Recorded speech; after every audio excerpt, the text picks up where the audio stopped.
our opinions would line up here as well. This feels like a lot of pressure for something that is so inconsequential. Aquafina, you're both correct. Woo! Following with Dasani, which was in the green cup. Yeah!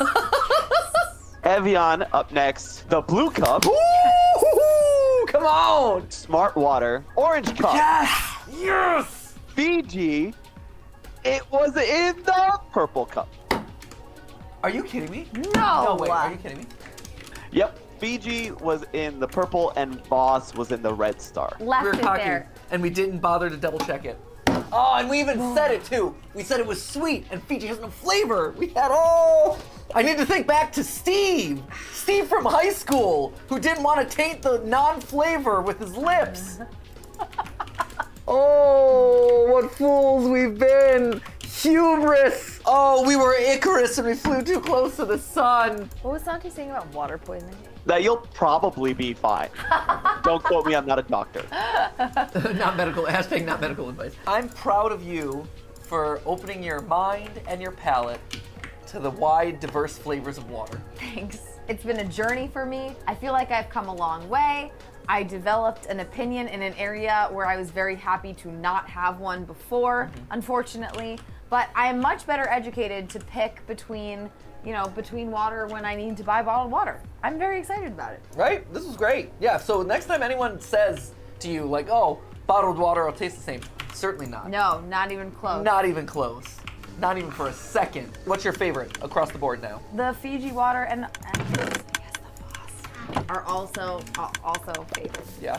I think for me, Evian and Fiji, down. If you're going for like whatever a mid-tier, which is still a pretty expensive water, but mid-tier in this test, Evian I think would be the most economical but still really good flavor. Right. Oh, Steve! Why didn't I listen to you? And why do I suddenly care so much about water? Anyway, from our experiments, we definitively concluded that yes, you can in fact taste the designer waters from the duds, which honestly came as a pretty huge surprise to both of us. I was getting my, oh, it's all just water takes locked and loaded, but I guess the joke's on me. Why though? If the difference in flavor doesn't just come down to marketing hype, then what's going on here? Well, after I came back from the experiment, I started digging deep underground. I wanted to see what makes expensive water taste so special, and then I realized it's actually the ground. As I mentioned earlier, more expensive brands like Evian take supposedly pure sources of water, like those on freshly fallen snowcaps, and then lets them flow along and through the ground until they're packaged up for people like us to buy. The other luxury brands, yeah, they pretty much do the exact same thing. While Evian comes from the French Alps, Voss comes from an isolated stream in the south of Norway, and Fiji, well, it comes from Fiji. Pretty self-explanatory. And actually, it's probably the coolest water that we looked into. Fiji water, instead of flowing through a silly little mountain, actually is naturally filtered through a frickin' volcano. Yeah, they should just put a giant volcano on the bottle and embrace how awesome that is. Jokes aside though, it's the volcanic rock that actually makes the water have, quote, twice the amount of electrolytes as other waters, and it also gives it that smooth flavor. But then, how do rocks add flavor and smoothness? Well, imagine the volcanic rock is kind of like a sponge. A very hard sponge that was once liquid hot magma. Liquid hot magma. And has since cooled down into porous rock. The pores in the stone increase the surface area where a biofilm can develop. Essentially, a biofilm is an accumulation of microbes or microorganisms that act as a bouncer for the water flowing through, keeping all the gross sediment and bacteria out while letting the good minerals right into the VIP section. Then the water just sits there in an untouched chamber of volcanic rock, a chamber that limits any other contaminants and retains the important stuff for that pure mouthfeel. Honestly, when you think about it and hear it put this way, it kind of makes sense why it's so expensive, which is a thing I thought I would never say about bottled water, but here kind of makes sense. As for all the cheaper brands, since they don't have access to, a volcano or a mountain, these pure unadulterated sources of water, they just grab fresh water from wherever they're located. They then have to filter out all the nasty bits, and if they're like Smart Water and Dasani, both Coke brands, incidentally, they re-add some of those tasty minerals back into the water to give it a consistent flavor. Consistent, yes. Tasty, not 100% sure about that anymore. All in all, the cheaper brands are so affordable because they're not just taking water from one super rare, important, pure source and shipping it around the world for us to enjoy. Since they filter the water to oblivion, doesn't really matter where they get the water from. So anywhere you can get access to a stream can be new ground zero for a water brand, which is why I tend to think that we see so many water bottle brands that are region specific, like our Deer Park here in the southeast, or the Northeast's Poland Spring. All you need is a source of water, a way to filter it, and a dream. So what does does this all mean for you and me? If expensive water is really better tasting, does that mean that I'm gonna suddenly smash my piggy bank to get the best culinary experience for my water? Either way, the answer is no, probably not. These premier waters do taste better, but that comes with such a hefty price tag. I am perfectly fine with fresh water out of the tap or, mildly filtered chilled water out of the refrigerator. Would I recommend that you go out and buy a supermarket-sized package of Fiji water for your fridge or start putting Voss in water coolers for your Little League games? No, of course not. Remember, chilled water actually covers up a lot of sins across the board. But, if you're at the airport and you're gonna need to buy a bottle of water for your long-haul flight across the pond anyway, and be massively overcharged in the process, it might make sense to splurge for that buttery mouthfeel of Fiji's volcano water. Your taste buds will thank you. But hey, that's just a theory. A food theory. Bottoms up. Or, you could avoid all of the plastic waste that came out of this episode with one simple solution, and that is Air Up, a reusable plastic bottle that can flavor your water basically any way that you want to. Simple as this. Boom. Pop off the top, fill it with normal tap water, refrigerator water, what have you.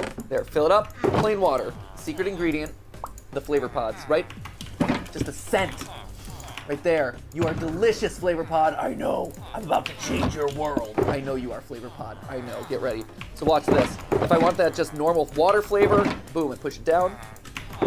Smooth, simple, it just tastes like water. Wow, filtered water. Tastes like nothing. Filtered. Amazing. But you pop it up, suddenly it activates. The scent is permeating. And so as you drink, you get this little bubbling solution as you drink it in. You have some air getting mixed in. It creates this little bubbling solution as it goes through the straw and into your mouth. In those bubbles, you get that scent mixed in there, which is tricking your mind into thinking that this is flavored without any artificial sugars, without any artificial flavors, nothing. It is all based on brain chemistry. Some might call it magic, but you know what? I don't. I call it science. Delicious. So in this case, I've gone with a raspberry lemon, which is delicious. It reminds me of summer. It's like a delightful spa water. I imagine myself lounging on the beaches of Mexico with a little lemon on my water glass, sweltering in the sun. And I'm like, oh, the sun. When I want to be done with my beach vacation in Mexico, I simply toss it to the person off screen who catches it and then tosses me a new flavor. And misses my hand entirely. Oh, you gave me the wild bit. You gave me the good stuff. Oh, that's business. Save the environment, help save your taste buds, and stay hydrated along the way with Air Up. Thanks for sponsoring this episode, Air Up. And for our year's worth of content. You've been a great partner to us. So if you want to join me in pretending you're on the beach or in the clubhouse, then click the link down in the description below and use the code MATPAT, M-A-T-P-A-T, to receive 15% off site-wide. That way you can purchase your own bottle and flavor packets. Thank you, Air Up, again for being such an awesome sponsor for us throughout the entirety of this year. And as always, my friends, I'll see you next week. Certain numbers are the kids, but men will watch anything. That's definitely a big part of it. Yeah, you're not wrong. But it's got like a whole ass storyline going now. The lore. This seems safe. Okay, a few weeks ago, I'm browsing Facebook Marketplace and I stumble across this, a once top-of-the-line NetApp storage appliance that would have cost around $100,000 new for $5,000. And it gets even better. We lowballed them, offering just $1,000, and they said yes. That's how desperate they were to get rid of this thing. Which raises some interesting questions, like, why? Does it even work? I didn't follow my own advice and actually power it on before we carted it away, so for all I know, it's completely dead.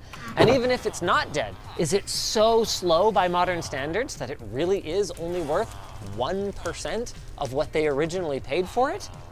Is there some way that we could deproprietaryify this thing and roll it as commodity storage hardware? We're gonna have the answers to those questions and more after this message from our sponsor. Unbounce. Engage your audience with beautiful, high-performing marketing campaigns in just a few minutes with Unbounce's AI-powered landing page builder. Unbounce on over to the link below and get up to 35% off. For those who missed part one of our adventure, let's take a quick look at what we've got here. A NetApp storage appliance is not that dissimilar to the kind of NAS that you would build for yourself, just everything about it is enterprise grade. Instead of having a single box that contains everything though, it's split out. So we've got this box here that contains our brain or our controller for the appliance, and then this particular configuration has 4 24-bay disk shelves, which are, as the name implies, shelves that hold disks. These ones in particular have 600 gigabyte, 15,000 RPM SAS drives in them, and then just power supplies at the back in order to power them. But here's the thing. A hard drive is not very useful without a data connection. Remember how I said these were SAS? You can think of SAS as kind of like the enterprise big brother of SATA. And each of these drives is connected to a backplane inside our disk shelf that is then connected to our controller through an external cable. Those of you who have been paying very close attention will know that this is almost exactly like our Mother Vault server. Keyword being almost. Unlike the Mother Vault, which only has a single controller because it doesn't host mission critical data, this is designed for what's called high availability, which means that no matter what in this configuration fails, there should be something ready to pick up the slack immediately so that there's no interruption to your business. And it starts with, of course, the controller box, which contains not one, but actually 2 separate servers, each of which needs to be connected to every single one of these JBODs. You like that? Then there's the JBODs themselves, which contain redundant power supplies, so I could literally rip this out mid-operation and it would keep working. Contain redundant controllers, so I could have a controller failure and every drive in there would still work, and even have 2 separate cables connected to every drive. With all of that said, the reason I got this at e-waste pricing is because it kinda is. And not just because of its age. You see, NetApp locks down their systems so that you can only use them with drives that have customized NetApp firmware. And I'm sure they'll tell you that this is for your own benefit in some way, but the real reason they do this is to ensure that you won't be able to take advantage of the ever-falling pricing of commodity hard drives, and you will have to pay the NetApp tax forever. With that said though, if we abandon the NetApp controller, which frankly isn't very performant or power efficient these days anyway, we should be able to use these disk shelf JBODs with practically any server or even a desktop computer, which makes these things pretty valuable in the home lab community as a cheap way to run a bunch of hard drives. All we need is some adapter cables, a controller server, and an HBA to plug into. But we're getting ahead of ourselves a little bit. You see, neither Jake nor I has ever gotten a chance to play with NetApp anything. And despite paying $1,000 for the entire getup, we haven't powered it on. So why don't we start by taking a look at how it's supposed to run. The first thing we'll need to do is wire this up properly. What I did earlier was just for illustrative purposes. These both need to come out. So we'll start by taking the leftmost port on each of our servers. I apologize. Earlier, I referred to these as controllers, and they are in a sense, because they're the controller for the entire storage appliance, but these are also SAS controllers, so I'm just going to call these servers and these controllers moving forward. I plug each of these into the 2 controllers on the top JBOD. Boop, just like that. Then, one by one, top to top, bottom to bottom, I daisy chain in each of the additional controllers. Then once we reach the bottom JBOD, we actually loop that one back up around to the servers. And the reason for this is that if there's a failure at any point in the chain, it can just go, oh, well, I'll just come at it that way. There is 4 power supplies per disk shelf. You technically only need to plug in the top and the bottom so that both controllers are powered. Wow, that's loud. I hope that spins down later. Yeah, she goes. No power buttons on this. Ugh. Wait, is this one bad? Maybe it's just not plugged in? Oh, wait, hold on. Is it not plugged in? Yeah, those are the same lights that are bad on the ones that are unplugged. So. Okay. Is it push it in, maybe? Oh, no, it's in there. Try the other side? Yeah, I'll try the other side.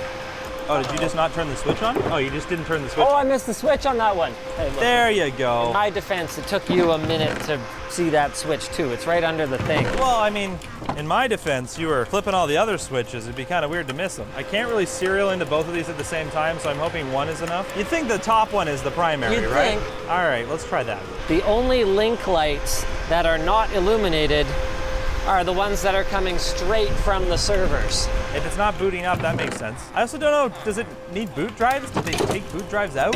In theory, we should have serial even at the BIOS, so let's try that, I guess. Okay, looks like it's doing things. NVRD1, I'm assuming that's like the non-volatile DIMM. Interface E5A, E5B does not exist. Were all those management ports plugged in? It wasn't in their server room anymore, so they wouldn't be. Nothing plugged in here. I really don't know if it needs boot drives. Oh, hey look, here's all the instruction manuals. They still have them on their website. Oh my God. Wow, baby's first storage Cluster appliance. data for 7 mode. 10 gig Ethernet ports, so that makes sense. We have those plugged in between. We have our SAS ports, that's right. Connect gig ports, blah, blah, blah, to gig data network switches, okay.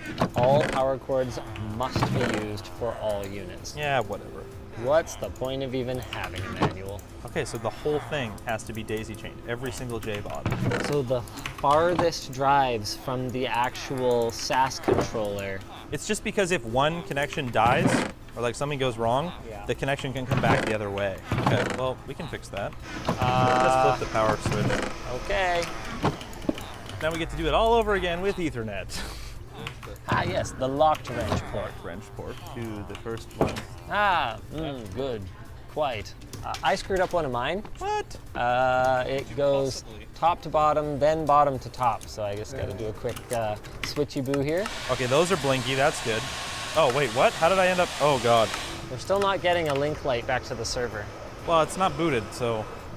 Oh, the link lights are up. It's doing stuff. Yeah, something is happening now. Failover monitor takeover disabled, blah, blah, blah. It's doing things, but these controller nodes each have a 2-port 10 gig card in there. We didn't account for that in our, like, money. Oh, yeah, right. Those are worth, like, 50, Like $100 $60 each. Yeah. I think we did pretty well here, in spite of the fact that they ended up telling us after the fact that the $5,000 listing was a typo.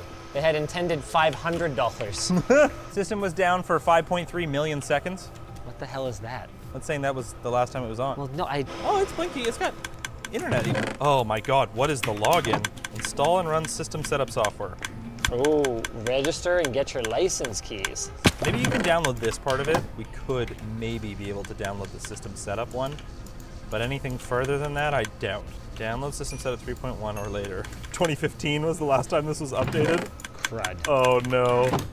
We wanted to check the power consumption because 60 terabytes or whatever, what does it work out to? Yes, it's only 60 terabytes?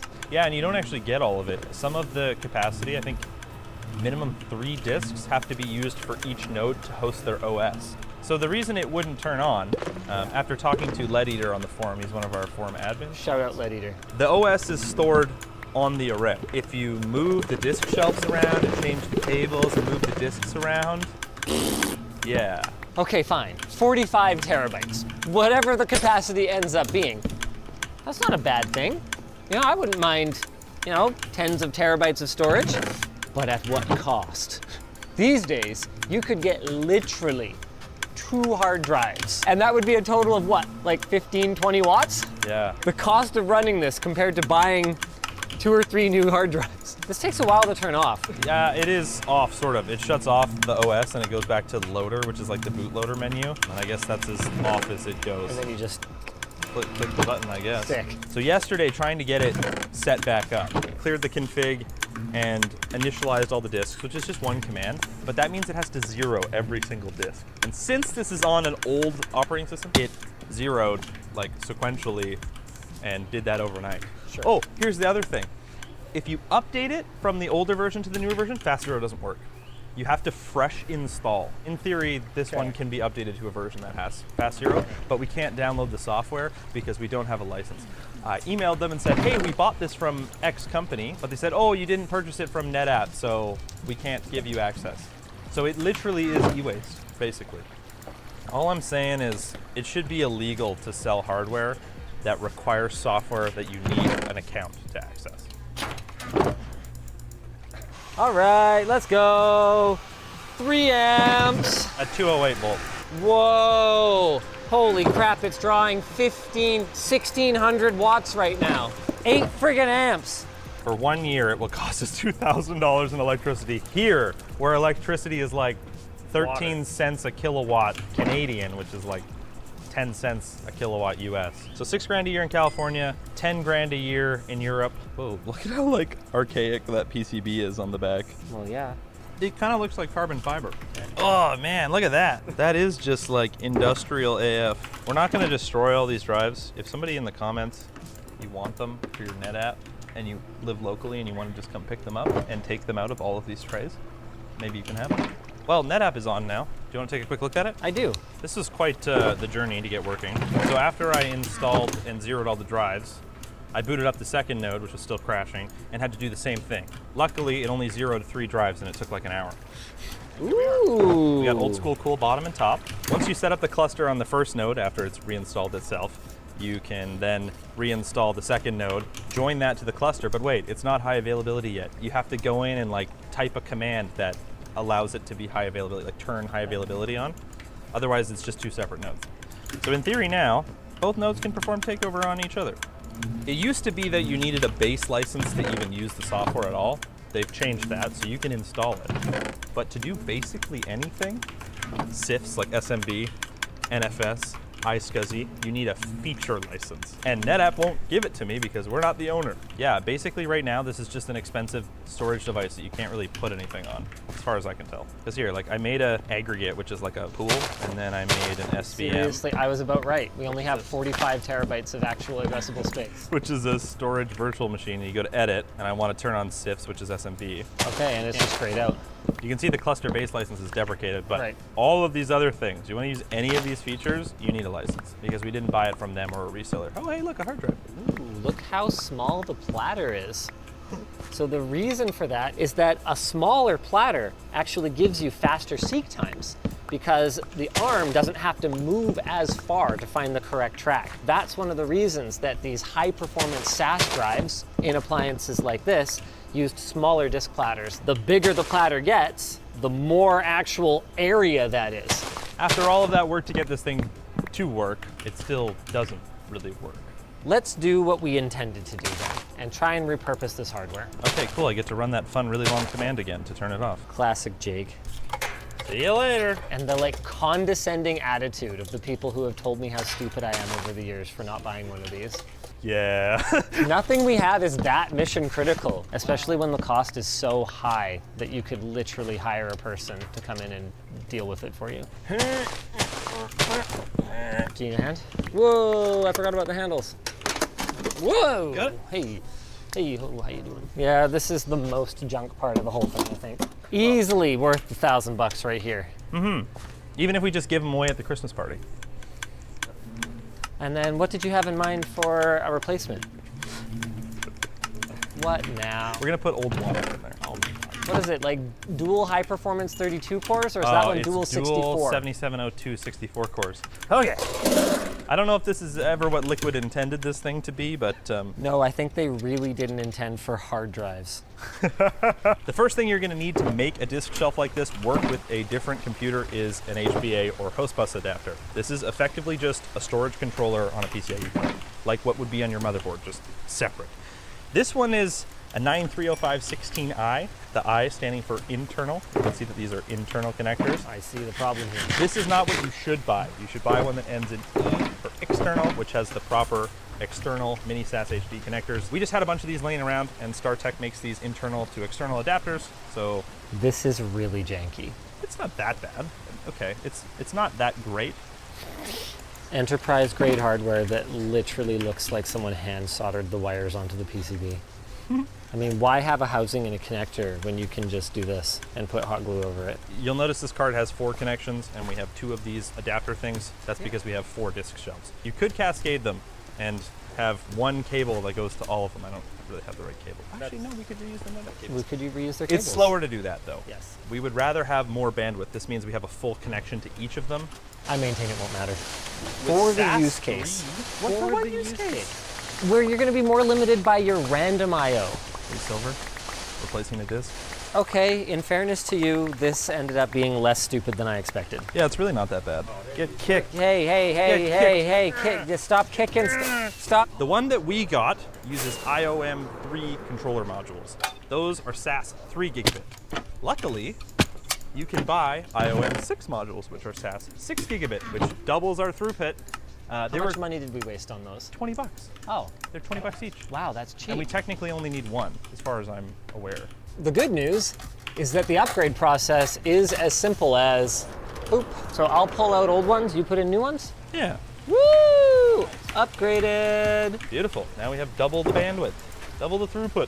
These are QSFP, which is what the NetApp uses to mini SAS HD, which is like the modern external SAS cable. I don't know if anything other than these use QSFP, because this is usually a network cable connector, like for 40 gig or 100 gig networking. Yeah, I mean, in theory, it's anything that needs a lot of pins.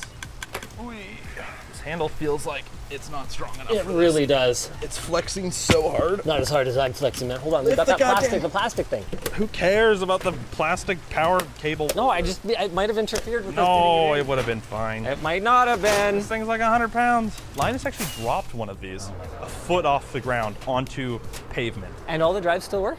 I mean, seemingly. Wow. Wiggle while you work. Look at how mint that is, buddy. I mean, from this side. It's mint. I really hope this just works. Really? Why wait for Jake when I can just turn it on myself? Boot failed. Booting from Debian, Give it a boot sec. failed. Just give it a sec. Oh, okay. I just didn't change the boot order. Oh no, my 100 useless capacity high wattage drives aren't all detected. Oh no. Oh, I think we only got one shell. Yeah, we have one. Okay. How do we know which one it is, though? Oh, I have no idea. Do an identify thing on the thing, and I'll tell you what light flashes. Show me an access. Let's go. Hey, it's the top one. Are they all on? Yep, all good.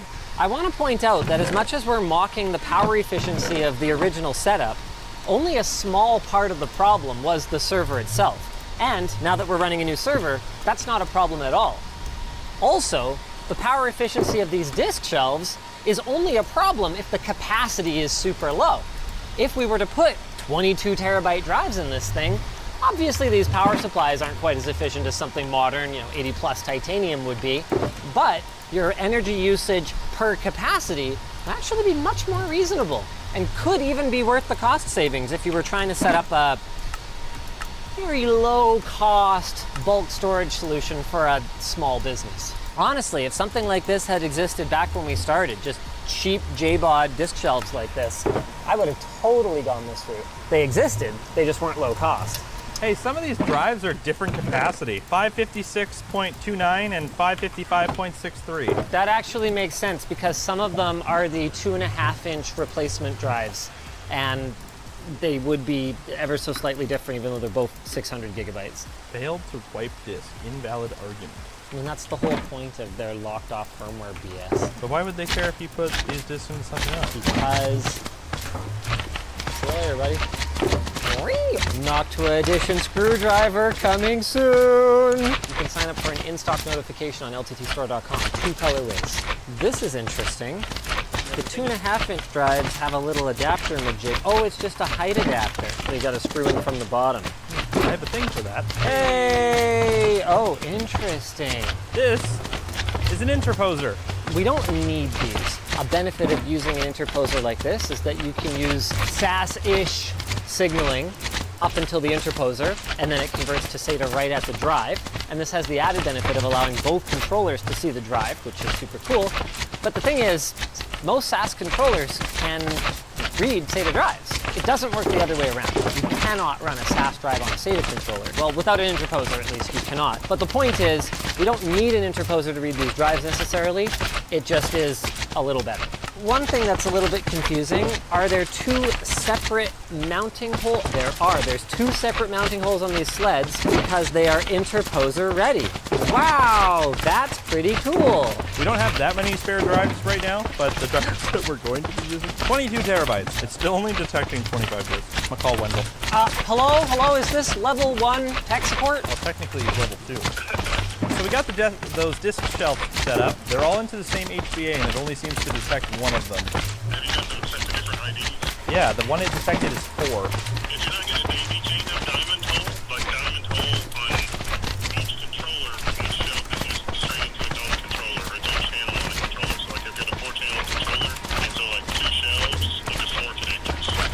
930516i HBA. That's what they're plugged into.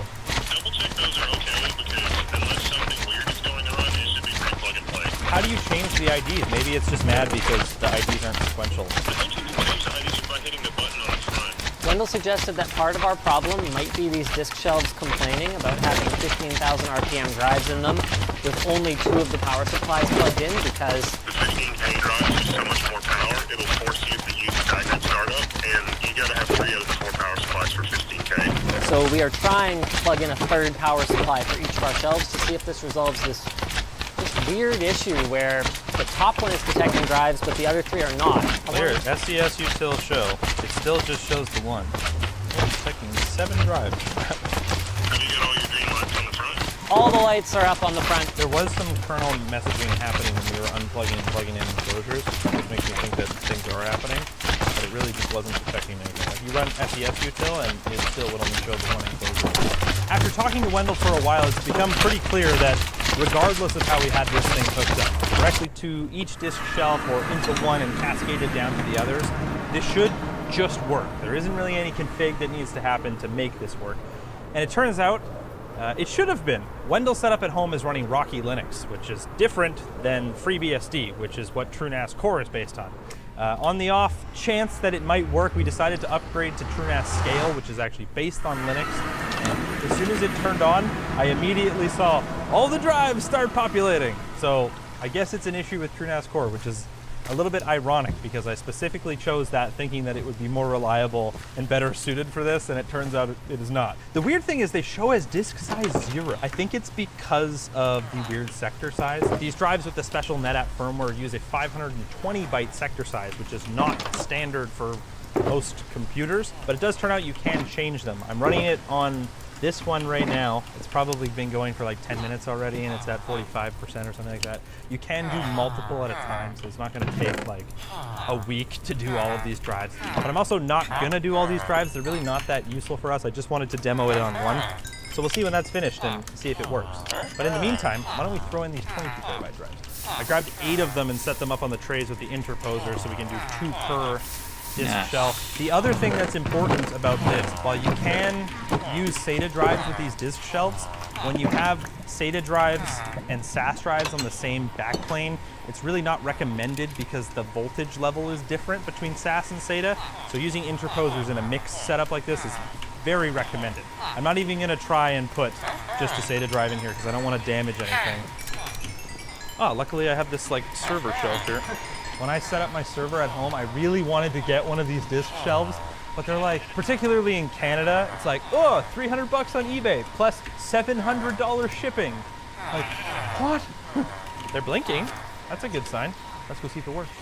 It takes a sec for them to populate, but I can already see the number is increasing. We're at 87, 88. There's another one popping up. This is still going 48%. Hey. 2, 3, 4, 5, 6, 7, 8. Hey, look at that. Plus, we have a direct connection to each JBOD, which means we have like, not 48, that would be 12. We have 24 gigabit to each disk shelf, which is 2.5 gigabytes a second, something like that, which is more than 2 drives will do. Hey, look, it works. There we go. Okay. Manage devices. Look at that. So all that's left to do is create a data set and then a share so we can access it. I'm going to change it also to Z standard compression. We have a lot of CPU in this server, 128 EPYC cores. That's just going to serve to make our disks go faster. So there's really not really a lot of downside. I heard we switched to TrueNAS Scale. Yup. How often have you started on Core lately for the better reliability and more maturity and then ended up on Scale? I don't know what it is. Like, Core very much seems to be built for like IX Systems, which is a company that makes TrueNAS. Yeah. The hardware that they sell these days, and Scale, it's Linux. It kind of just works with everything. And sure enough, as soon as we booted it up, it was like, wow, look at all these disks. Really? That easy? Yep. Right now, I'm just plugging in that test bench way the hell over there to 10 gigs so we can like. That. I need to make sure that I have at bare minimum 15 blocks of cleared space right down to bedrock on the south end. So from, well, actually where the water is spilling over here to this wall is 15. What is going?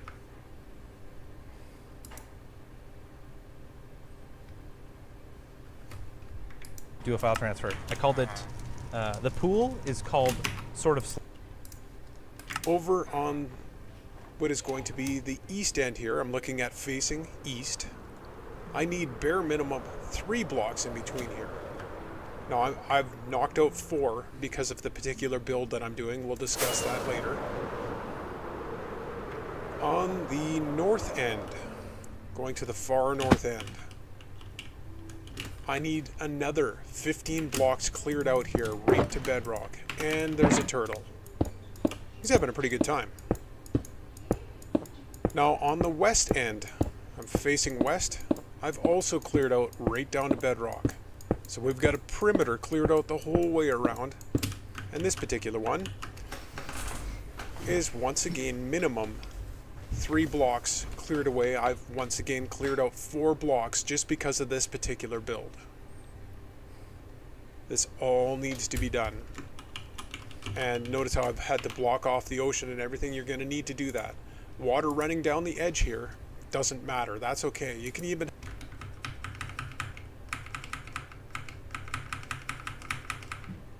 I'm going to find the facing area. So right now, I'm on... Slow. This is Wi-Fi. Oh. And then the data set is sort of fast. We're directly connected to the server over there via 200-foot Cat6a cable now to this workstation, which has a 10 gig NIC in it. We have 2 22 terabyte hard drives in each. It should be able to hit about a gigabyte a second. It should be fine. Okay. Wow. That's reading from it immediately. 1.1 gigabytes a second. It just saturated a 10 gigabit link. Yeah. I mean, That's still not bad. Yeah, okay, 600 megabytes a second. I mean, it did like 5 gigs before it slowed down. That's probably just a little bit of RAM caching there. Is nothing to be too concerned about. Yeah. This is a video file as well, so it's not compressible. So even though we have compression enabled over there, It's really not doing anything. If we were to copy a bunch of big Word documents or big spreadsheets, go. It's worth noting that even though we got a great deal on these drive shelves, if all you need is 100 terabytes of storage or less, you don't need to do any of this stuff. With a basic consumer motherboard and consumer chassis, you can do anywhere from 4 to 8 hard drives pretty easily and spend a fraction of what we did here and just direct attach them all. It'll work just as well with the free or inexpensive software we already mentioned, and you don't have to deal with the noise of an enterprise-oriented solution. That being said, if you do want more capacity like this, I'm one of those people. Getting one of these disk shelves, you can probably find one on eBay if you're lucky for $200-300, maybe even with the new modules. You need an HBA, which you can buy Chinese ones for a couple $100, and then a cable. That's basically it. Yeah. And your drives, of course. And you're ready to hang out on r/data hoarders. Yeah. Assuming that subreddit is still up these days. You know what is up? The segue to our sponsor. Delete Me. Your personal information is out on the web being passed around between companies like hors d'oeuvres at a fancy party, and it's time to stop! With a little help from Delete Me. Delete Me will help you find and remove hundreds of online profiles sharing your personal info so it can't be used by spammers, scammers, and even slammers. I don't know what those are, but they sound bad. In more extreme cases, bad actors having your data could lead to identity theft or fraud. Removing all of this information by yourself would be a huge task and take many hours, but with Delete Me's software and team of experts, it can be done in minutes. On average, Delete Me finds and removes over 2,000 pieces of data for a customer in their first 2 years. So if you want to get your personal information removed from search results on the web, go to joindeleteme.com/LinusTechTips and use code LTT for 20% off. Okay, if you guys enjoyed this video, I think the best one to go check out is setting up the Mother Vault. These are so quiet. You can have that under your bed. No. I love the community that sprouted up around me and the rest of the tech YouTubers. It really does feel like we're one big family sometimes, doesn't it? But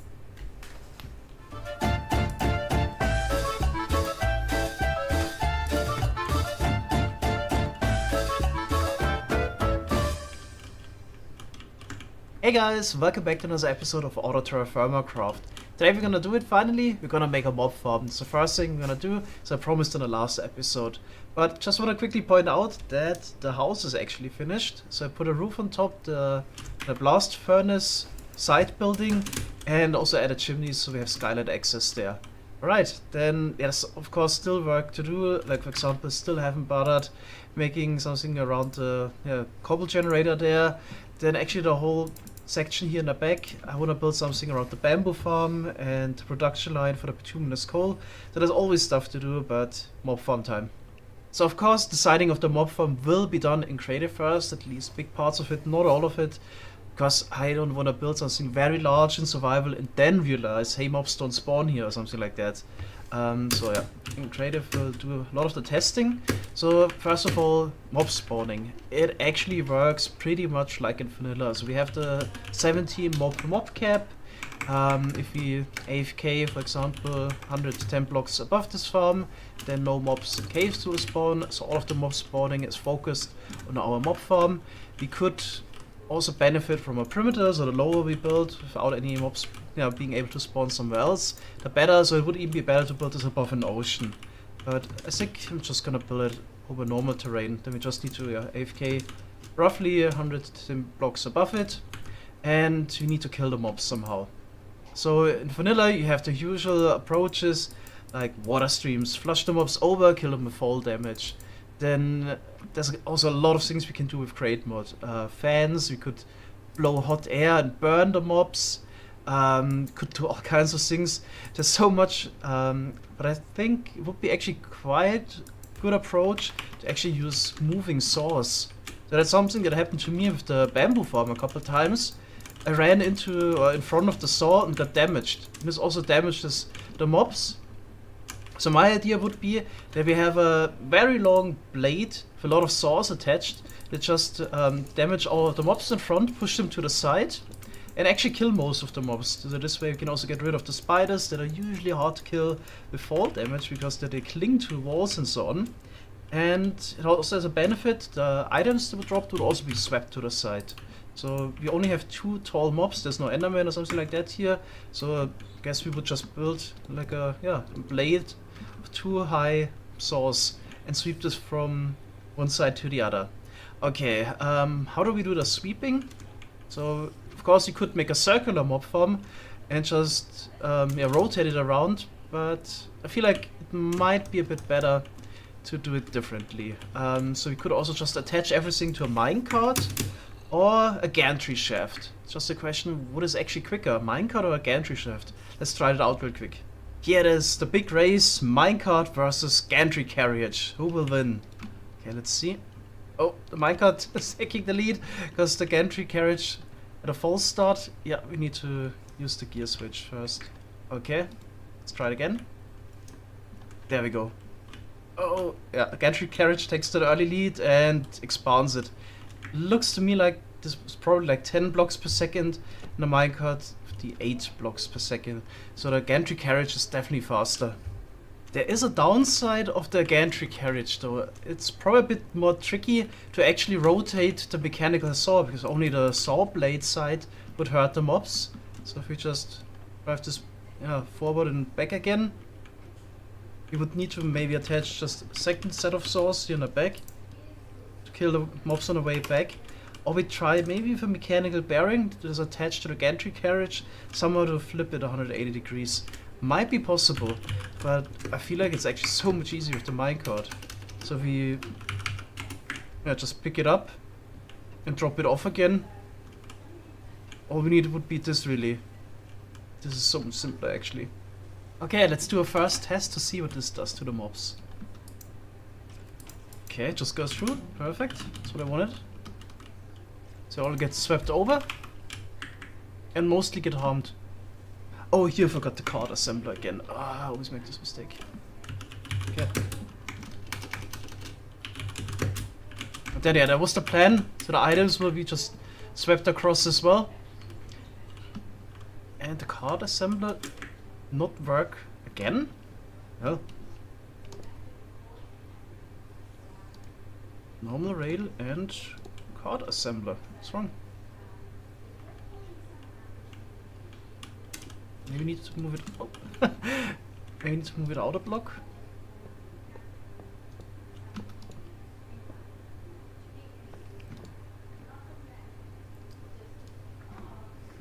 That was bad. I need to make a new one. Or I can even pick it off the wrench, I guess. Yeah. Let's try this instead, 1 block further out. Looks like the issue was actually not caused by the position of the card assembler, but the position of the detector rail. So I guess what has happened was when the contraption came in, and I had the detector rail right here, it somehow couldn't drop off the contraption before activating the detector rail, which basically powers the card assembler and keeps the contraption anchored to the minecart. So we're moving it one out, definitely got around this issue. Okay, then looks like it's working great. Next thing we need to do is take care of the items. So currently they just moved from left to right and back and forth, but we need to get them out somehow. So what are we gonna do there? I guess the easiest would be if I had some stairs and the items would be just swept under it. But of course then light gets in again. On the other hand, the belt is transparent as well if we would try to use that instead. I have an item collection system for the farm now, we can take a look at it in one moment. But I was actually curious how many items we're getting from this farm. So I was AFKing here for 68 minutes. And yeah, this is the amount of items we got from this. So I was using a command block to teleport the items up here to an item vault. Because the display link has a limited range. I'm just storing it right next to me now. And here we got the display board to display it. Getting a roughly 20,000 items per hour. Also pretty much the equal distribution between the drops. Pure string like in vanilla. So yeah, everything as expected. It's just a bit strange that it displays 2 different types of rotten flesh. At some point the lower rotten flesh just gets added up with the other one. But yeah, really good numbers. Now it's just a question, what are we gonna do with all of those drops? So I had roughly an idea that we might use the gunpowder we get for a schematic cannon later. Could be useful for that. Then of course bones and rotten flesh for tree fertilizer. At some point arrows of course are kind of useless. I'm not doing much fighting at all.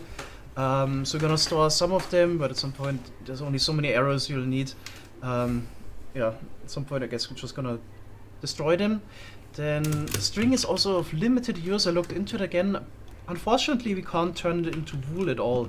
So what I can make out of string is a couple, fishing rod and so on. A couple things. Sails is a big one, but we also kind of passed the point that we do much of sails now that we have the steam engines. So yeah, it's really of limited use. We can use the loom to make silk cloth out of it. And that is mostly useful to craft banners, beds. That's about it. Yeah, the sails here. So not really that useful, and unfortunately there's also no way to convert it back into, for example, wool. I remember playing modded years ago, you could throw a bed into some sort of a crushing wheel as well, and you got wool out of it. But that's not a case here, so it's really limited use for the string at this point. Okay, then I guess we're gonna focus on the rotten flesh. Bones for the tree fertilizer, and sulfur can be turned into gunpowder. So the creepers don't drop any gunpowder directly. I'm pretty sure in survival I got some gunpowder though. That was probably then a player kill mob drop. So unless we maybe use a deployer with a sword, we don't get any gunpowder directly, but it's also not really necessary. So in the end I think I'm gonna have some sort of an industrial complex around the mob farm, so we can just take the tree fertilizer we get from the rotten flesh and bones, make some sort of tree farm, and get the charcoal powder which we need for the gunpowder in the end this way. Sulfur plus 2 saltpeter and 1 charcoal powder gives you 4 gunpowder. So we get roughly 4,000 sulfur per hour. In case we convert it all, that's 16,000 gunpowder per hour. That's actually plenty. You can use this for the schematic cannon later. Alright, that'd be the rough plan for now. Guess let's take a look at the item collection system.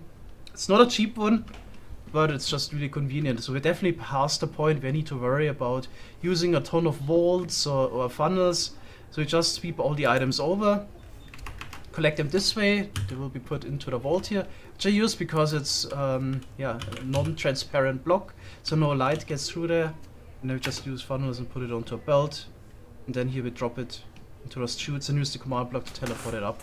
But yeah, we would have a big storage, and then I guess we sort it. yeah, into big storages as well. So big storage for arrows and so on. And then, yeah, gonna have a whole industrial complex below, because a lot of things can be, yeah, made just based on the materials we get from here. Just a bit unfortunate that we can't really see the farm running. No carpet mod, can't just place a bot right now. But you can see there's plenty of mobs in there usually. The farm is definitely plenty fast. Okay. Yeah, that's really quite simple. It deals with all the mobs nicely. Okay. There we go. And here's the belt. Alright, then I'd say we can start gathering materials and find a good spot to build this in survival. Definitely not gonna build it next to my base because it's, again, the problem with those huge builds, they're kind of an eyesore, it more or less floats in the sky, so we're gonna build this somewhere else. Back in survival, I almost missed it again. So it's actually September 7th and there's bananas.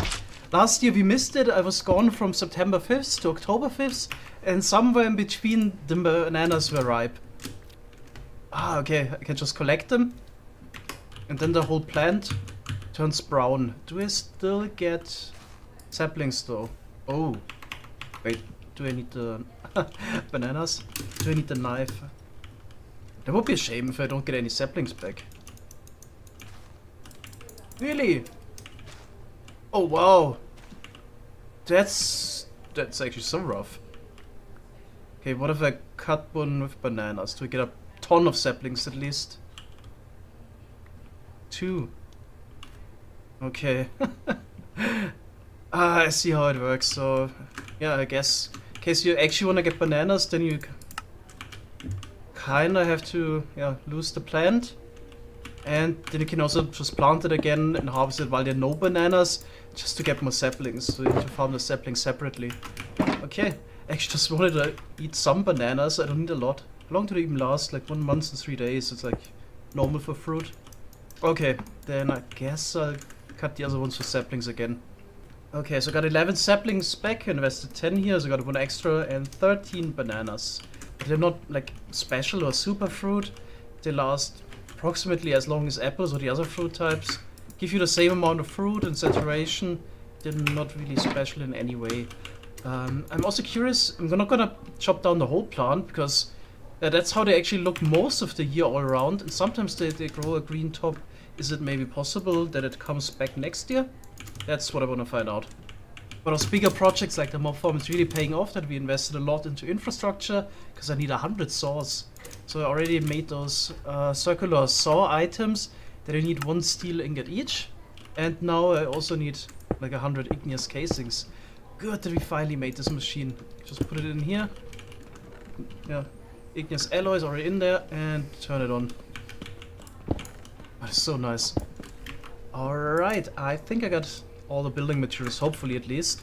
So it's a bit expensive, but that's what we have all of the farms for. Don't need to worry about that too much. 100 saws, 100 funnels, 100 volts. Shouldn't be any problem. Not entirely sure if we get enough building blocks actually. So I made a ton of andesite brick last episode.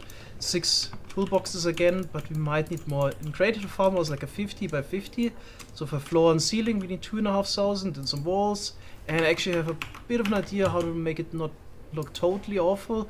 Basically make an inverted pyramid as a decoration. Yeah, we probably need more building blocks. We can just come back. Then, yeah, let's just take all of this. Probably need to put in a couple more toolboxes and head over. Where do I want to build the farm even? So that's something I really can't decide on. It shouldn't be too far away, but at least it should be like out of the immediately loaded area from the main base. So somewhere around here, like 400 or 500 blocks away. This area would kind of like, but it's a bit detrimental if we build it on top of a hill, because then we just need to go higher. So it would be best if you just take a flat area, like here across the river, and have it just above there. This would be actually perfect. Yeah, shouldn't we do that? Or maybe here? How far is this away? 9,050. And I'm at 8,600, so like 400 blocks away. Yeah, let's go for this. Do a temp waypoint. build it right there. Time for progress update. The reverse pyramid that serves as decoration for the mob farm has been built. So on the inside here, those will be the outer walls, will be the mob spawning area. And then directly here on the side, we'll have the saws, and one block lower, I guess we will have the belt. And all the items are transported to the middle. Maybe we should actually move this up one higher. Yeah, probably would be best. Get one more block of space. Then I'm just gonna add another layer here on the side. Yeah, definitely gonna run out of building blocks. Can't really finish this just with the andesite bricks alone. And I really don't want to go out again with the mining machine, getting more andesite cobble. We do have a cobble generator at base, so I could also just build the inside, so the actual mob farm, out of rhyolite bricks. That would be another option. Yeah, it's probably best. Let's head back and get some. So here's also what the mob farm structure will look like from a couple blocks away. Definitely better than a floating structure. Yeah, it's really not too bad. We can also see the mob farm from our house behind the little hill there. There's a mob farm in the background. Looks a bit odd, the shape, but barely notice it. Kinda nice actually. Okay, let's get a bit of rhyolite. I added a chest here on the top and another funnel, so this has priority. All the cobble that we generate now goes into the chest. So I can just take it from here and then make my rhyolite bricks by combining with mortar. Briefly also considered actually making some sort of a brick factory, so brick block factory, but it's a bit tricky actually. So what we need to do is probably reverse the direction of the belt there, so all the loose rhyolite goes the other way, and then we can actually use the saw to turn it into bricks. So you can either use the chisel, the mechanical crafter, but I'm pretty sure you would lose the chisel every time, similar to the ingot molds. Or we actually use a saw, so we would reverse direction of the belt, send everything to the saw array and get those bricks out. I mean, that would already be kinda helpful, but not really on the other hand. I mean, the step here of the chisel doesn't take long anyway. And then if you want it fully automated, get the brick blocks. You would also need to automate mortar, so you combine those bricks with mortar, get the brick blocks in the end. In order to make mortar, we would need sand again. So we either need to partially take some sand from here, or there's actually quite some effort that would go into this. And for the lime water, we also need flux again, which if you want to make it renewably from scratch, that would be way too much effort, I feel like. So I'm just gonna take some rhyolite for now, but I have been considering making some sort of a small brick factory here, maybe in the upcoming episodes. We just supply the flux externally. This could be actually really compact, so we probably don't need a ton of bricks. Could maybe just make a smaller cobble generator, so something really focused, and then just supply the flux from externally. So that would be a good idea and a fun project. Okay, so I'm gonna take some of this and turn it into bricks. Okay, making some bricks right now. This is actually my second red steel chisel that was perfectly forged, and I'm about to break it as well. It has some unbreaking because it was perfectly forged, so 1196 to make some bricks. This should be 64 uses, but it's about half of that. So I used chisel 26,000 times recently. Alright, so with the extra rhyolite bricks, we should have enough to build the rest of the mob farm. So the floor of the mob farm is almost in. I definitely brought enough rhyolite bricks for this. In the middle I actually placed some framed glass for the minecart to go back and forth. So we get a bit of skylight to the lower part here of the decoration, because that actually prevents mob spawning. So even if there's skylight 1 at night time, from the side I also get some skylight coming in there, mobs won't spawn. So there's the one difference really that I've seen so far between vanilla mob spawning and this. Skylight prevents mob spawning. It's actually really welcome. That's why you don't have the surface mobs at nighttime that harass you all the time. That's actually really welcome, because it looks like we won't be able to make a mob switch in this without the possibility to do some proper chunk loading with nether portals. Need to look into this, but definitely like the usual approaches to shikers or converted villagers and so on won't work. I know that you can do some stuff, also mobs they can't despawn in vanilla, unless it was fixed recently, but that required the nether portal, so right now I wouldn't know how to make a mob switch. Okay, so the floor is going to be built out of rhyolite bricks, here the side walls as well. Then on top, I'm just gonna go with andesite brick again. Dream, of course, would be to use tinted glass all above the whole mob farm. 2,500 tinted glass blocks, but it's just really not feasible to get that much. So I got enough amethyst now to make 50 blocks, which would be like one wide strip of this. That wouldn't even help much. I looked into this. People said that amethyst ore and opal actually generates mostly under rivers. That's where I actually got my vein from. So maybe next time we go exploring, I'm gonna search under rivers with the pro pick to get maybe a bit more, but still getting 2,500 just doesn't really sound feasible at all. Maybe we can get a couple hundred if we are lucky and find a couple of veins, but yeah. Seems to be very end game to get a good amount of tinted glass. I could imagine just a huge tunnel bore that just goes straight for thousands of blocks and just keeps like the important stuff and somehow destroys all the rocks and so on that is not required. That could get you a good amount of amethyst, but yeah, would be very end game. Would imagine that you need thousands of drills and just a tunnel bore going forward. That should definitely get you enough in the long run, like a huge quarry like in vanilla. Okay, so I'm gonna actually get something to drink real quick and then place the rest of the blocks. Yep, this area here is a bit of a problem. The mob spawning. Getting attacked right away. Good, we have the red steel armor now. I've placed all the torches before, but of course just turn off after 4 days. So next episode we're gonna try to deal with this somehow. Maybe we can, for now, because I'm completely out of glowstone, make some blue steel lamps and get some lava. I guess that would be an idea for now. Because in order to get more glowstone for everlasting torches, I probably would just go to the claystone biome I found with the mining machine we have and mine a lot of that stuff, then grind it down. Okay. Yeah, next episode we're gonna make some blue steel lamps for this. Wait a second. After removing almost all of those, I just remembered I'm playing Terra Firma Craft. There was the stair mode of the hammer and chisel. So if I press M for the chisel mode, and of course it's the new map as well. I need to go to the configs and clear this keybind conflict first.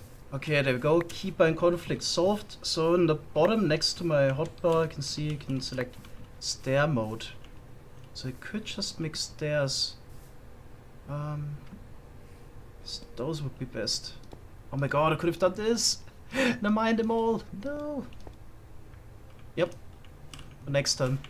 Converting those here into stairs technically is also ever so slightly more efficient. So why not do it? Oh no, it's definitely not the right season to build this. We even get snow layers now, but I don't need to remove them manually. It's just dependent on the temperature and them getting random ticked. So I don't need to provide light sources or whatever to melt them or mine them. Okay, I got the mob farm up to a point where we can try it out. So all the saws are placed, we get the mob spawning area. There are some belts already spinning, so the items will be just, basically transported here to the end of the belt and then fall down. But it's okay for now, just for trying.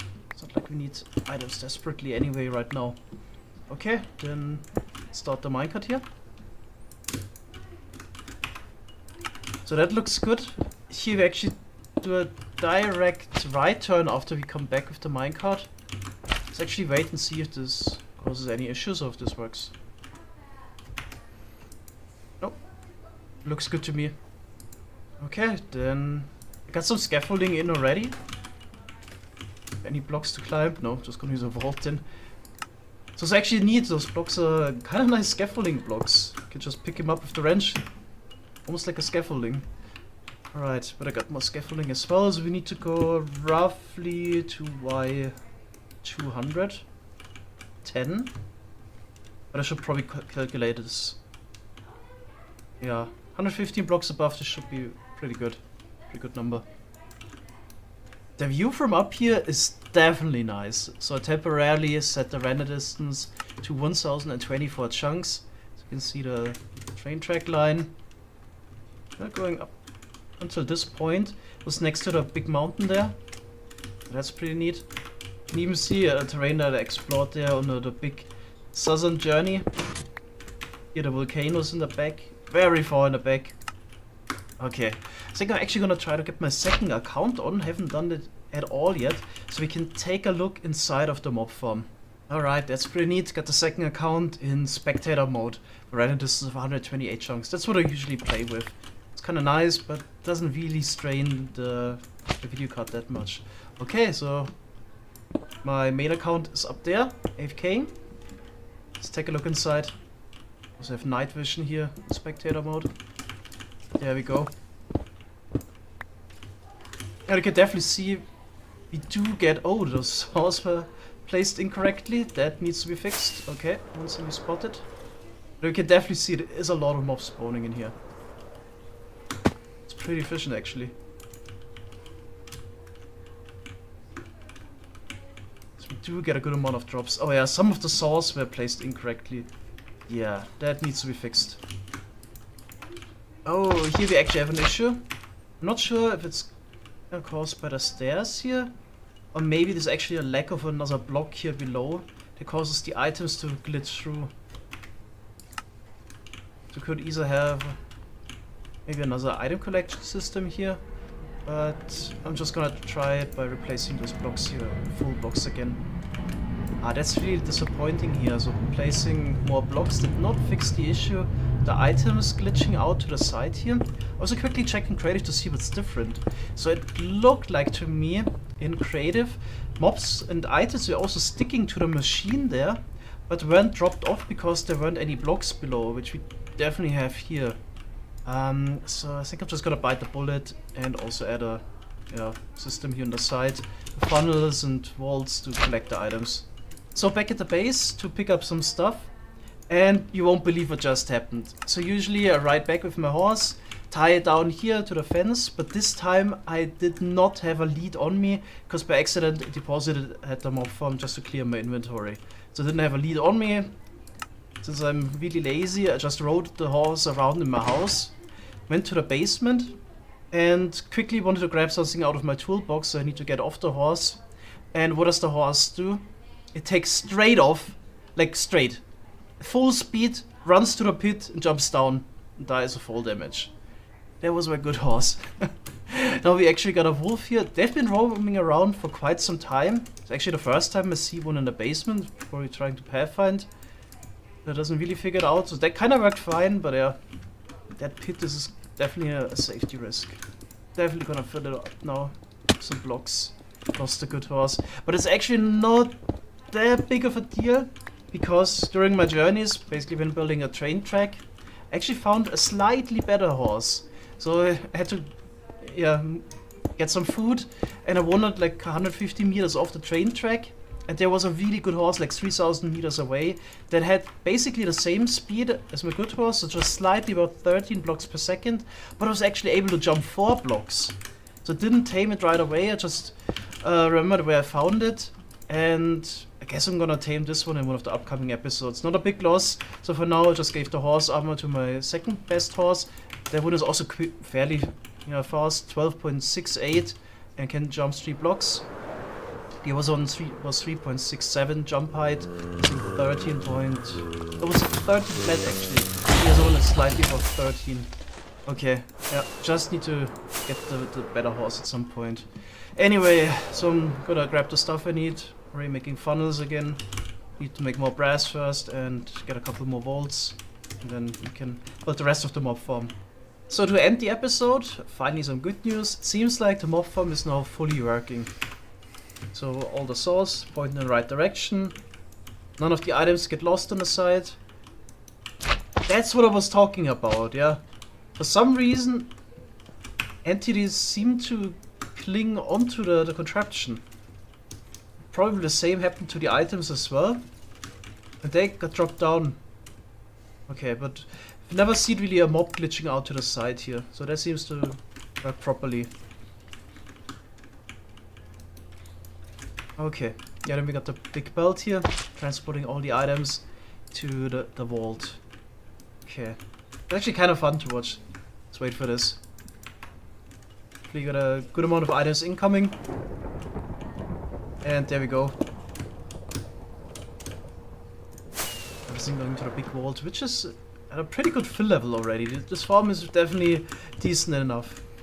Okay, then here on this side we also got stairs going up, so we can still reach everything. Oh, that's actually pointing in the wrong direction. Okay, one minor fix. Just need to put in another gearbox, it seems like. Okay, that would be an easy fix. I probably also want a lightning rod up here. What's even the temperature this high?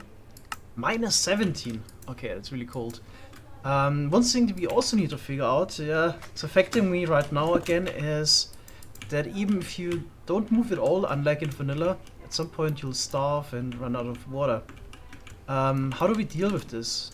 So I've been thinking either we somehow provide food and water up here, so we could have a dispenser or whatever that dispenses something that doesn't spoil as well. So what do they call it? The sweet rolls.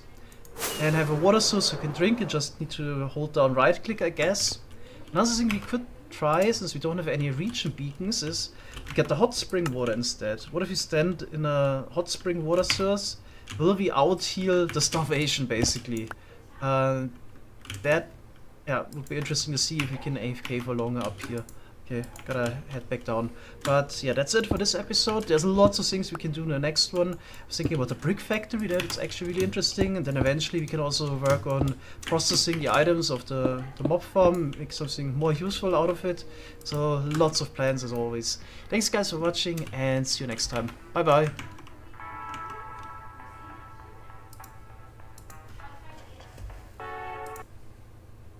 All right, that should about fix that dishwasher leak. All right, awesome. Thanks, plumber guy. I gotta be honest though, I saw your entire butt crack while you were working, top to bottom. Oh, yeah, there's no extra charge for that. That's just something we like to offer our customers. Oh, who's this? Oh, that's, my dog. He lives here with me. Hello there. Oh, friendly guy. Yeah, he likes people. Oh, look, he can smell my cat, probably. Yeah, probably. Good noses on dogs. Oh, he likes the smell of my cat. He's into it. He might.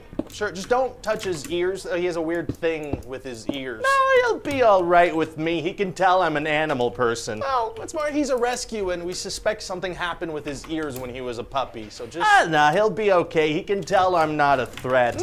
Yeah, I don't know.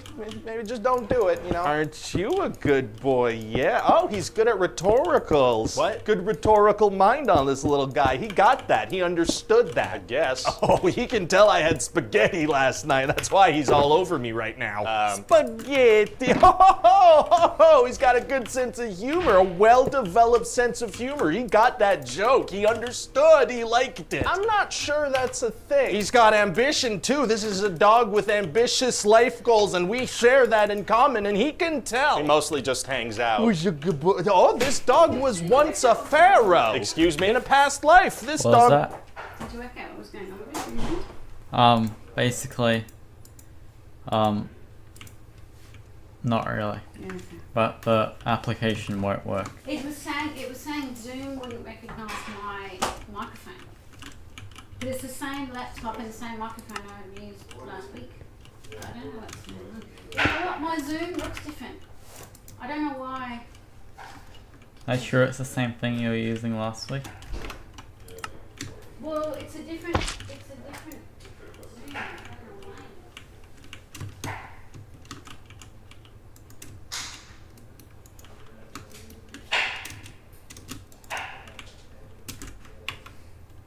was a pharaoh. This dog just gets it. This dog's got a wealth of knowledge far deeper than you and I could ever possibly dream of because of his past lives. He gets it. All right, dude. Oh, this dog will be present at the end of... It's a different version, eh? I don't know.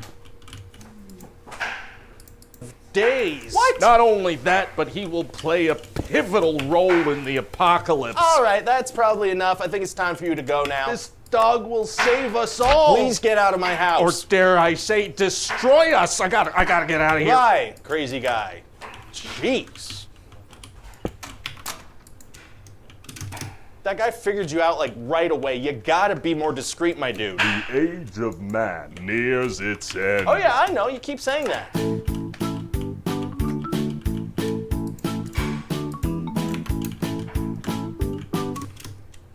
Hello everyone, this is your Daily Dose of Internet. Why, Tinky, Tinky. That's sick. You don't need it, Sakai. That's a pass you had when you was a baby. And oh my god! Is this the fastest ding-dong ditch of all time?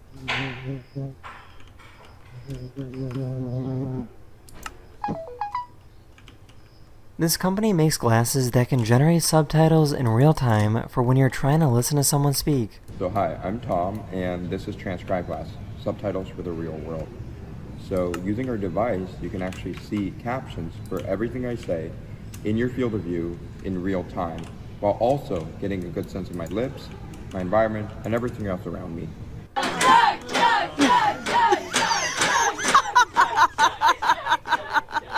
Someone had the amazing idea to create a lawn chair that's actually made of grass.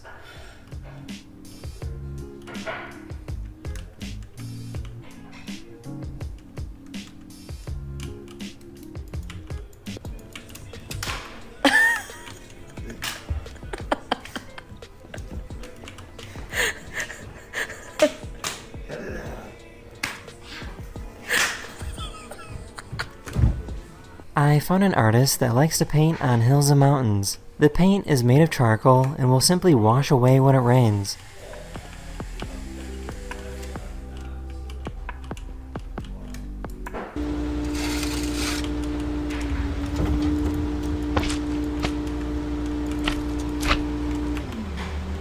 Someone tried performing an exorcism on a Halloween decoration they saw at the store.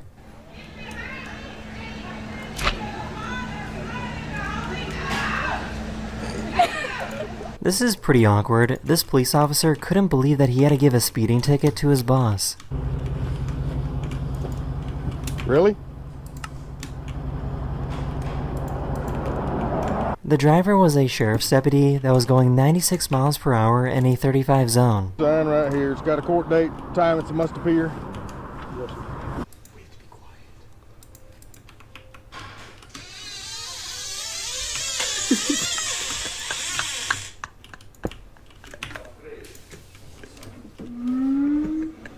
A scientist wanted to show what it sounds like dropping a block of ice down a deep ice hole.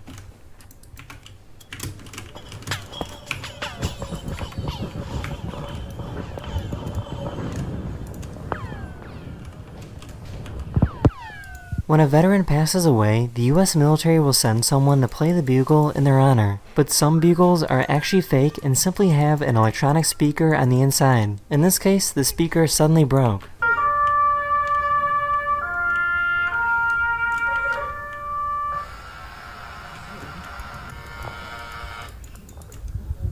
Apparently, it's illegal to give out food to homeless people in Houston, Texas because this charity keeps getting expensive tickets from the police. Can you explain to us what just happened? I just got my 11th ticket for feeding the homeless, and this is number 30 for Food Not Bombs. This guy trained these squirrels to give him a kiss.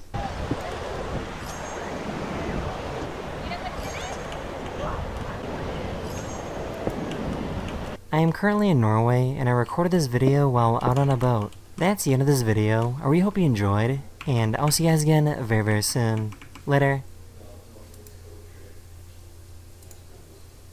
Yo, what's up guys? Today, we heard your comments, so we're watching more Bluey! And if you want us to watch even more Bluey and check out some of the new episodes when they come out, get this video to 10,000 likes. And comment down below other Bluey episodes you want us to watch, and check out the Patreon for exclusive content, and check out our podcast, new episodes every Sunday. Go click it, link in the description. So Core, is this one of those banned episodes that Yeah, this is the episode that Chili gets crabs. Bandit tickles her a little too hard and contracts crabs. That has STDs. Isn't Australia like the highest STD country of them all? I don't really look that information up. I really couldn't tell you, Jack, to be completely honest. That's the #1 information I look up when traveling. Oh, no, That's why I that stay is away true. from That's a Australia. fact. Is it nice having a true love? No, it's hell. Being married is hell. Never get married. Can you imagine watching this and then like turn around and your parents just screaming at each other? Good. That's good. And let's hold these. Aw, she looks so cute and sad. From a very young age, children are being taught to manipulate and gaslight. Oh my, now I know why this episode was banned. Jeez, he looks good in that Speedo. Look, okay, half the adult female fan base watching Bluey feels the same way as me, and I will not apologize. I'll just turn around and pick up my Looks like a booty, man. Shit looks like Gary the Snail's ass when you take the shell off. These tickle crabs are smart. I hate being tickled, so this sucks. I hate this. If someone tickles me as like they're trying to be funny, I'm just gonna punch them instantly. Like that is the most. Jesus, fuck, you Also- guys are fucking evil, man. I have to say, like, this is a bad idea because they're trying to tickle him. Look how big he is. He's just gonna involuntarily, like, kick his kids in the face. Ooh, yeah. Oh my god, finger Ew, animation. This is weird. This is really weird. I've never seen finger animation before. Oh, and then he locks the children in the car without the windows down and they die. That's actually the lesson for children. Don't bother your parents or they will lock you in the hot car during summer. Hot like a parked car. I sound I weird sound like weird, Bandit like with his Bluey. mask on. I was gonna say Bluey with a hard R, goddamn. Where is the R in Bluey? I sound weird like Bluey saying the hard R. Bluey, where'd you learn that word? Dad, Australia's weird. They say a lot of crazy words. Oh my god, The I thought fuck? she was about to fucking Batista body slam his ass like on some WWE shit. RKO! The opening thing that's copyrighted, so you have to sing it. Da da da da da da da da. Dad, I'm Bingo! Does Bluey grow up and become the dog in Blue's Clues? We've already seen what Bluey looks like when she grows up. We watched the French people episode. Yeah, she got a fucking fatty. Why did you say that? I'm sorry to the Bluey fan base. I'm sorry to my favorite Reddit, r/Bluey. Please forgive me for my sins. I'll pick you up after work now, sweetie. Bro, it's a Bluey action figure. It's literally just a burrito shape. That's so scary. That's like me having a human-shaped action figure or something. It's the dumbest thing I think I've ever heard. Most action figures are human shaped, Jack. No, they ain't. Are you hungry, Mr. Polar Bear? Bro, they got skunk fucking little stuffies, bro. What the fuck? Jack, are you high right now, Jack? This episode sucks, bro. Nothing's happened yet, shut up! One cranky polar bear. Our polar bear's in danger. You got that bitch in a fucking cage. Don't worry, Coca-Cola's gonna save them. Oh, true. Work, work, work, work, work, work. It's really bad for Bingo. She's gonna think that working is like fucking shaking her arms and having a seizure, man. She's 4 years old, man. What, you want to give her a excuse me. realistic presentation? Yeah, she needs to understand what a realistic panic attack looks like. I mean, that's one kind of work. That's like basically being a TikTok influencer. Oh yeah, she watches Addison Rae do this. Maybe you should lick it as well. And now rub it all over your face. Dude, these kids get away with everything, That's what I'm bro. saying. These are the Like, I would have spoiled beaten this MFs. child like 10 Oh minutes my ago, God. man. We Like, say this every episode. She We have should've to been- fight some new Bro, she idea to should've- explore. I would have beat this thing black and bluey by now, bro. Fuck But this aren't kid. you Fuck concerned this about the kid. children that watch this show, that they think that they can just get away with anything to their parents like this? Don't you think that's like bad for society? All I'm saying is that we're definitely blacklisted from every adoption agency. That's okay. But be quick. I'm late for drop-off. I like Bingo more. Bluey's a little bit of a troll. Is there a Bluey troll edit on the internet where it's like Bluey's face, but it's in the troll face? I'm so sorry we're late. I'm not gonna fucking lie, man. This episode really feels like it was made for children and not adults. What? Bluey I'm is not- for adults. True. No kids allowed. The cat is hurt. He needs a vet. Wait, the cat needs a vet, so they do not have normal doctors in this world. They only have vets. This one of those families where Because they're they're- like, oh, my cat has cancer. I'm going to spend $40,000 giving it medical treatment. That's a horrible thing to say. Why are we beefing with people whose pets have cancer? Mr. Cotton Socks needs to see the vet. Do they have pets in this world? Do they have other dogs as pets? Is there a hierarchy? There's not lower life form animals that they use as pets. Human And, pets? people. Oh my goodness, that would be awesome if they just had like little humans green screened in. Their Oh, it's like a pets. Germa green screen jumping. He's just on the editor. Put like the Germa green screen in this scene, just jumping around on the floor right now. Everyone, the queen is coming in. Yo, Queen Bingo of the LGBTQ kingdom.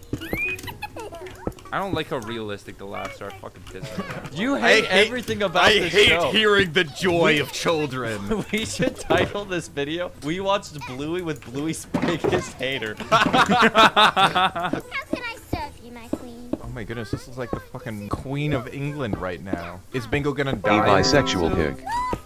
Hey. Hey, what's up? Hey, bisexual pig. How you going?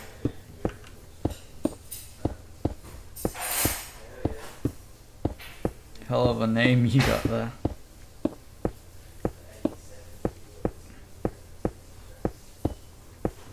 Making trenches for World Eater. A bisexual pig. Are you listening to a podcast? I was watching an episode of Bluey. The best podcast.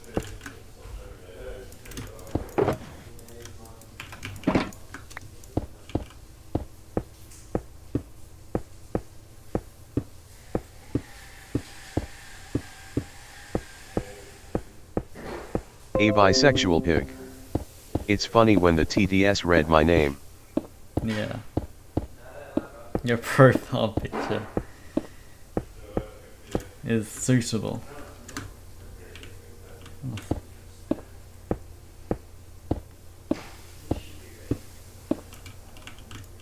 A bisexual pig. Tie.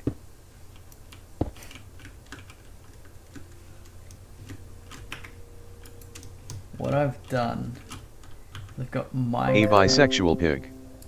How was your day? pretty good.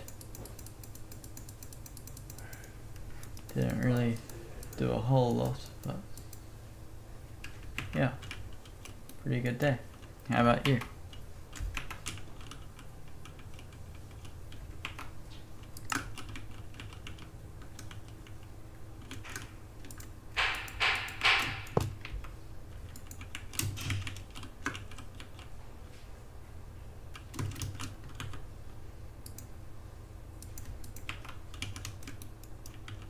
A bisexual pig. Meh, it's a day. Fair enough. Not every day has to be incredible.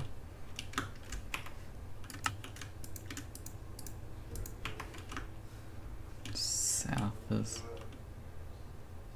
I think. Yeah.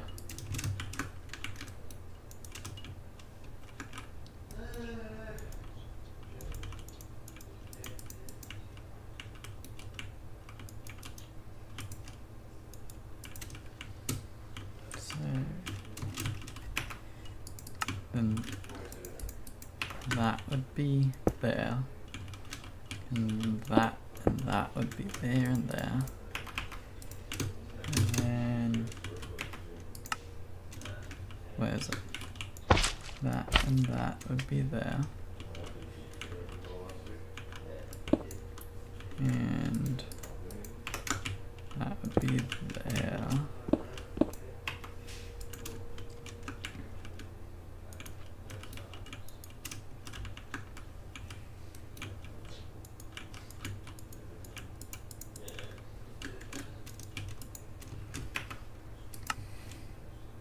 So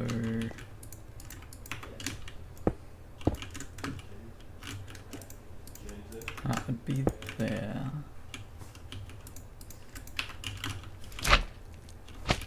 And then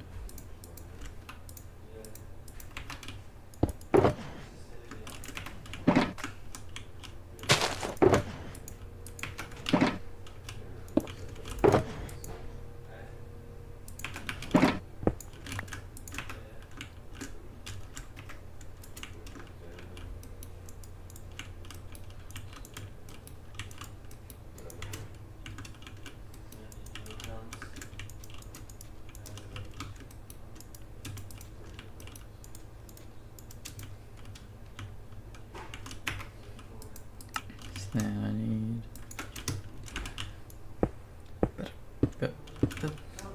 and then that, and then that.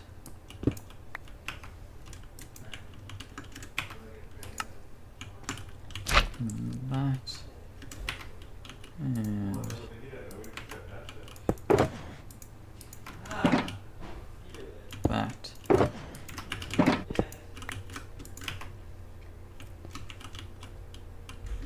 And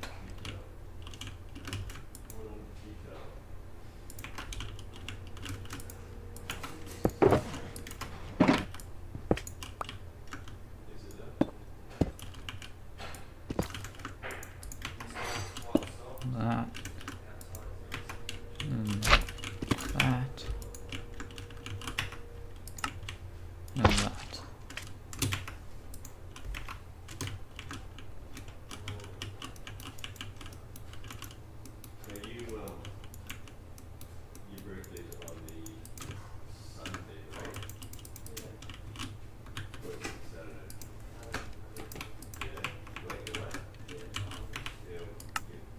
And then another one there. And then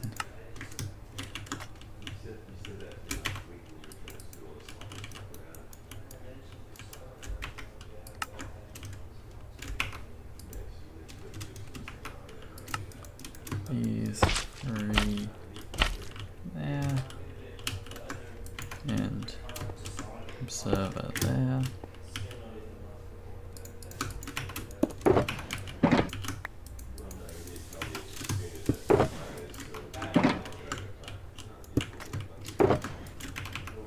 That there.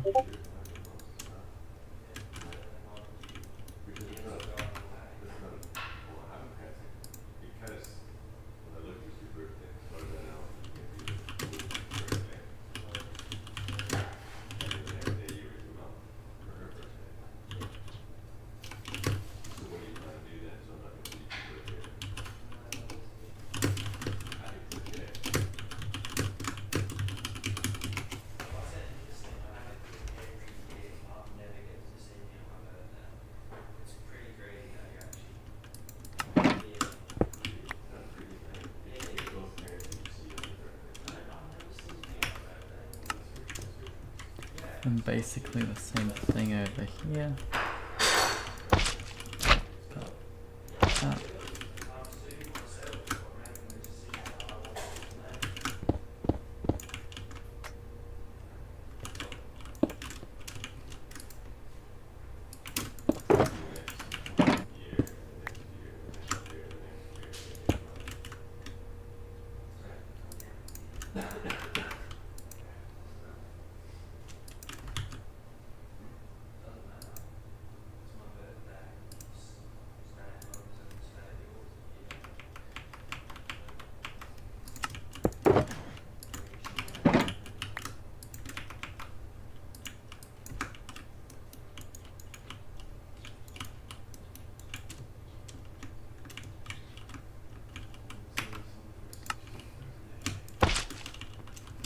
Okay.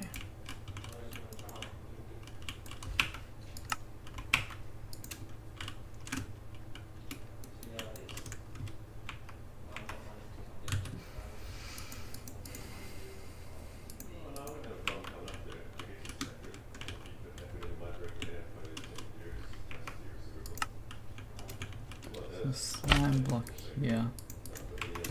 And I'll just take the rail.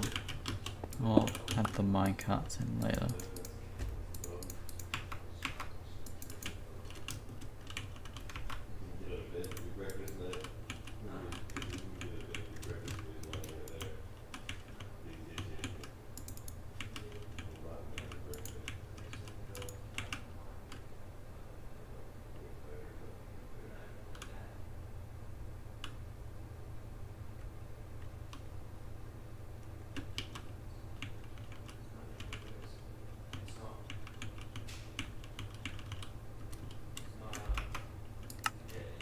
Anyway, that and that.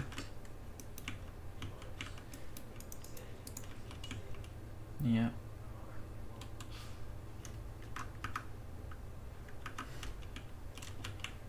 And then 2 there.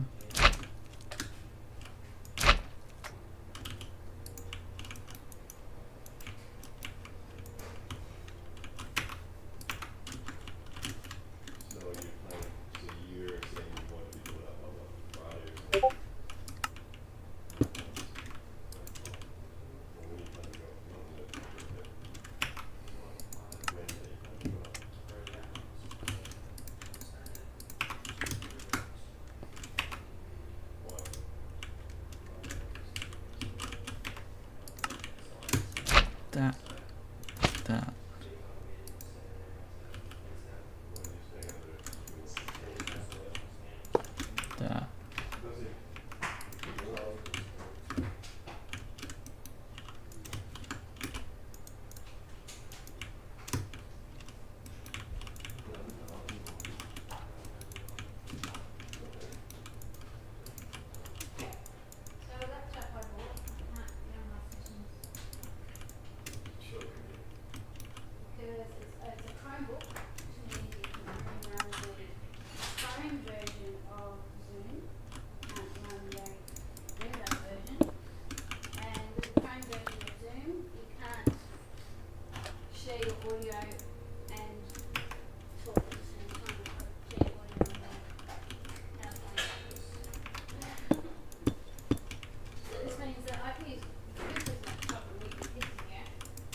remember how my charger cord broke and I ordered a new one and it hasn't arrived yet? Right.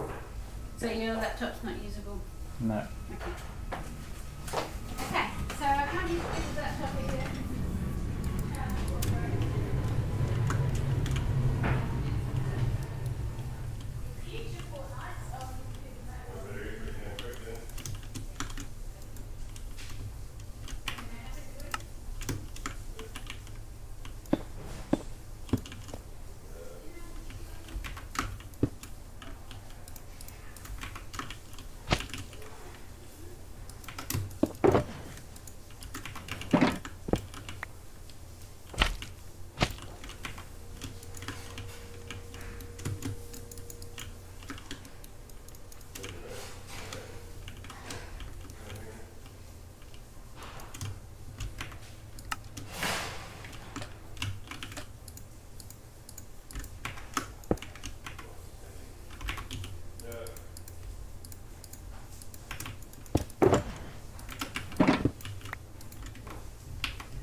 Technology.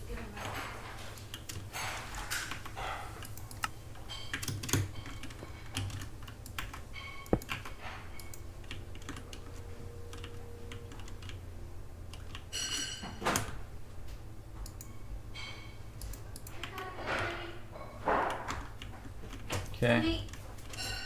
Dinner.